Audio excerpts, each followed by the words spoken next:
G'day guys, how is it going, and welcome back for another video. Today we are checking out Space Jam: A New Legacy, now available on Xbox Game Pass.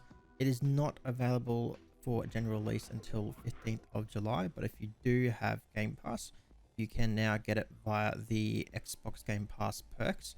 So how you do that if you're unsure is you can go to the Xbox Game Pass app and then click on perks and it will be listed there. It's not shown here because I've already claimed it, or alternatively you may have a message from Xbox with a link to the perks tab as well. So always check out your perks for Xbox Game Pass, as they do list some great perks in there, as you can see within. But we are here today to check out Space Jam. So Space Jam is inspired obviously by the movie coming out later this month. The game is a classic arcade style side scroller featuring ideas from the fans, a retro art style which you can battle across diverse digital realms to stop the evil algae rhythm and his cyber forces from taking over the world's electronics. You have three characters to play from, obviously Bugs Bunny, LeBron, and Lola Bunny. Each have their own slightly different playstyle and way. The controls are obviously all the same, but the way they perform their attacks are all slightly different.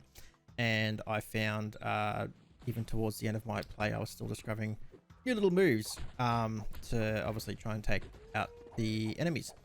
There are also cards that you can select, and you will unlock different cards as you progress. They kind of work like an ultimate, so as your attacks build up and your combos kind of build up, you'll unlock the use of the card, which you can then use, and obviously the cooldown will apply, and then you have to kind of utilize more attacks to utilize it again. So for instance, Taz is one of the cards, and he'll come onto the screen and kind of wipe out all the enemies for you. Some will drop health, some will increase your strength, some will drop valuables onto the ground. And you've got another one that will increase your attack speed as well. I didn't get a chance to unlock them all, but that's just a brief overview of what some of the cards do. If you're after a recommendation of the right card to use, I personally think Taz was pretty good. He came in as a bit of a lifesaver on a few different ones. The speed ability as well is quite a bit of a lifesaver. It kind of mitigates you getting hit a little bit, but it's obviously not a guarantee. The increased strength one, it was okay, but when you have groups of enemies around you, it still makes it hard not to get hit. The increased rewards just really gives you points, really. So if you've got a lot of enemies around you, it's not really going to do too much for you. So they are my hot recommendations. When you jump on and play, watch out for that fire dude. He is probably one of the most annoying enemies so far. That flame has such a long reach, and it's really hard to get a charged ball across to them. So there are a few different combos. Obviously, you have a standard. Essentially, all your attacks are done through X. So when you throw the ball, it's X, and you can charge that up by holding X down, or you can, jump and press X. But essentially, all your combos are done with X. Same with picking up items, is all done through X, so you're gonna love the letter X. Character wise, in fairness, I didn't give Bugs a good go. I ran with him on the first level while I was kind of still learning the mashing of the buttons. So I put a lot of my time into LeBron and Lola Bunny, and I'd probably have to say I actually preferred them, to be honest. LeBron was quite handy.